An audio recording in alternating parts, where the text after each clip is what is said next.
Hi, my name is Ian Golden from Fluent Art, and I want to show you how you can make your own frame for your generative art prints in a very beautiful, simple way that costs less than $40, and all you need is a hammer, a saw, and a little bit of wood.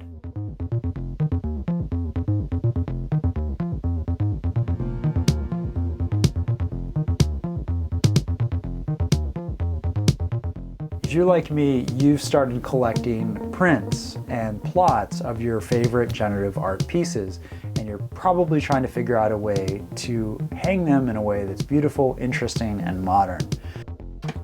In this video, we're going to take a very simple piece of plywood from the hardwood store that they cut for us. We're going to spray paint it a nice color that matches our artwork.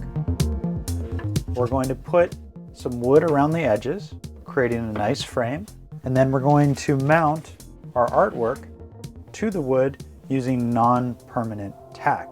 The end result will look something like this.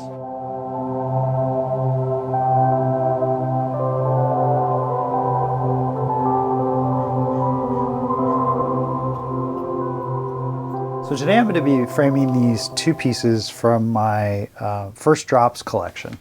The first thing we need to do is just figure out how much space we want to have around the piece. I think about 1/2 inch to 3/4 of an inch will be good. So I need a piece of wood that's 14 3/8. I'm going to write that down.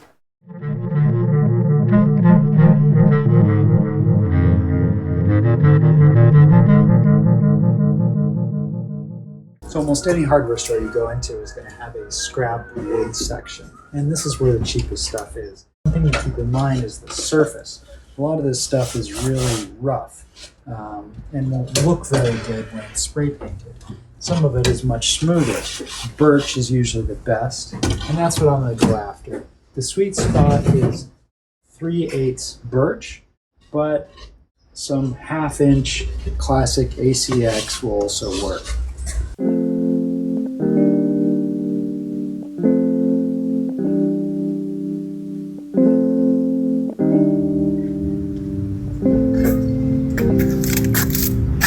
So the other nice part about hardware stores is they have a bunch of this molding that's pre-cut that's perfect for frames. Like these pieces, for example, would be ideal. You're looking for something that's, about 3/8 thick and about 1/2 inch tall. And this is where you get to pick, the style of your frame and what exactly you want your frame to look like. Some of it could be pre-painted. I'll probably use natural wood. And I'll probably go ahead and use this piece right here. These are really cheap and really easy to find. And most importantly, very easy to cut with a simple handsaw. Okay, we're back in the hardware store. We've got some satin painter and primer, single pass spray paint. We got wire brads, $3. We got removable glue pads that are going to not damage our artwork but hold it up against our wood. We have our plywood sheets that they cut for us, and we have our stripping for the edges. This is our frame. All right, let's build these things. So for this step, all you're going to need is your frame edging and your handsaw. This is a Japanese handsaw, but any handsaw will do. And I cut a little bit off the end to help me measure some things. In order to make our first cut, I'm just going to put my little extra piece at the end and use my fingers to make sure it's nice and flush. So I want those two to line up right here. And then I'm just going to use my pencil to mark where that is by running it along the edge of the plywood.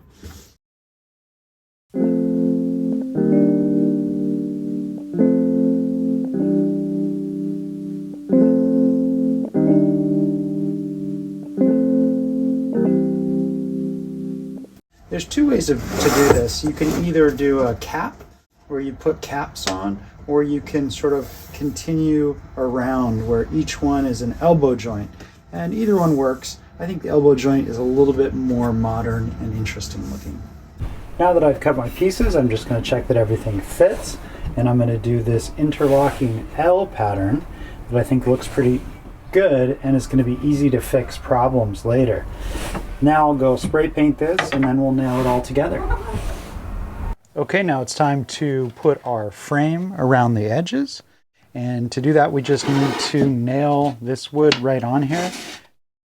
And to make that a little bit easier, you might be well served to use some tape. Any tape will do, but blue tape is best. To just hold this first piece in, because it's going to be the hardest one to get right. So we're going to get it into position, everything's nice and flush, and just tape it down. This is one reason why the 1/2 inch works better than the 3/8. You just have more nailing surface. Looks pretty good to me. Okay, now that we've tacked on our sides, you'll probably notice that you might have some ends that are a little bit longer. That's totally okay. That is almost better because we can then make these perfect really easily by just putting our saw right up against the edge and then making a nice clean cut here.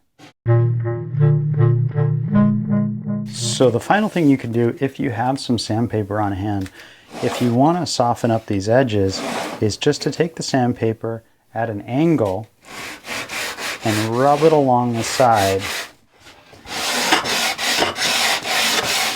and take that edge off, and that'll give your frame a nice finished look.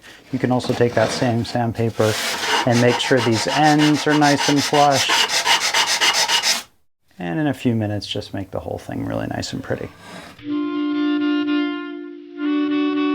Let's talk a little bit about preservation. I specifically chose not to use glass in this video for 2 reasons. Number one, because adding glass to a frame dramatically complicates it and makes it a lot harder to build. Without glass, framing is a really simple matter. Second, I actually don't like the look of glass. I feel like it adds a glossy sheen that I don't personally like. I really wanted to see the texture and the matte finish of my generative art prints, and more specifically of these ink prints behind me, where I wanted to really see the paper and all the fine details of this artwork. So if you don't put glass in front of your piece, you may want to protect it from UV damage. To do that, you can simply get some varnish. Here's some Winsor & Newton general purpose varnish. And here's some really good stuff. This is the stuff that I'm using, desert varnish from Moab. Thanks for watching. I hope you found this video helpful. And if you end up using this technique, I'd love to see your creations and your generative art frames that you make.